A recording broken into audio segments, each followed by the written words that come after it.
The Dendera carved tower or Dendera zodiac is an inscription prominent and widely known from the ceiling of the pronaos, or portico of the chapel dedicated to Osiris in the temple Hathor in Dendera. It contains pictures of the bull and the balance. This chapel was started in the late afternoon of Ptolemaic.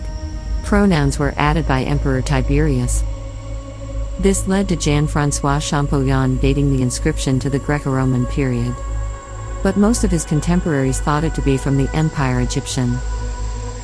This terrain, described by John H. Rogers as the only complete map we have of an ancient sky, it has been conjectured to represent the basis of the science systems, astronomy later.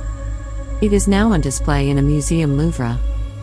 Dendera Tower is an ancient temple roof carved with mysterious symbols of stars and planets. During Napoleon's campaign in Egypt, 1798 to 1801, French scientists discovered the zodiac in the ceiling of a chapel above a temple outside the city of Dendera, near Thebes. Made of sandstone and weighing many tons, the zodiac aroused enormous admiration, as it seemed to open a window into a civilization of almost immeasurable antiquity. Vivant Denon, one of the artists accompanying the expedition, painted a ceiling drawing at the site. He included this sketch in his famous 1802 account of the campaign, inflaming the public imagination and attracting suspicion from the Vatican and French authorities over the religious implications of the artifact. Heated arguments arose between those who wanted to believe that the roof was literally an image of heaven at the time the temple was built, and others were keen to find mythological significance, although not necessarily chronological, in zodiac symbols.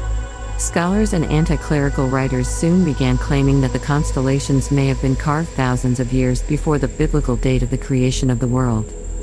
The drawing was definitely interesting, but since it's just ink on paper, it had only a limited ability to change ingrained patterns of thought on matters of enormous religious consequence such as ancient chronology. And so things remained until 1821. Claude Lorraine was commissioned by the antique dealer Sébastien Louis Saunier to remove the zodiac with saws, levers, scissors, and gunpowder.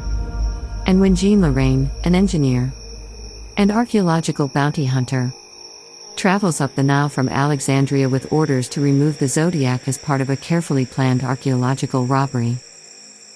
On Earth, almost nothing goes according to plan, and Lorraine is forced to stage an unscheduled antique shopping spree in hopes of getting rid of the smell. When Lorraine finally settled down for action, removing the roof proved so difficult that he had to resort to high explosives. The return journey was no less difficult. Lorraine persevered. However, the zodiac arrived in Paris in the summer of 1822.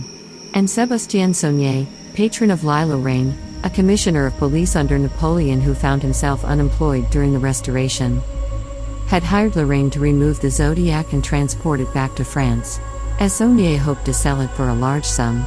In his promotional literature, Saunier presented the Dendera roof as another Rosetta Stone.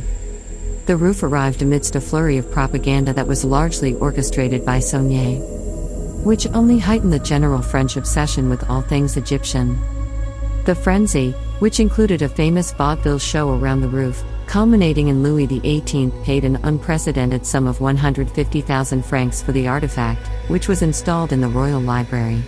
Later that year, the roof of Dendera gave Champollion an idea. He decided that the symbols on the ceiling were neither cosmic nor astronomical, but rather indicated the nature of the drawing itself.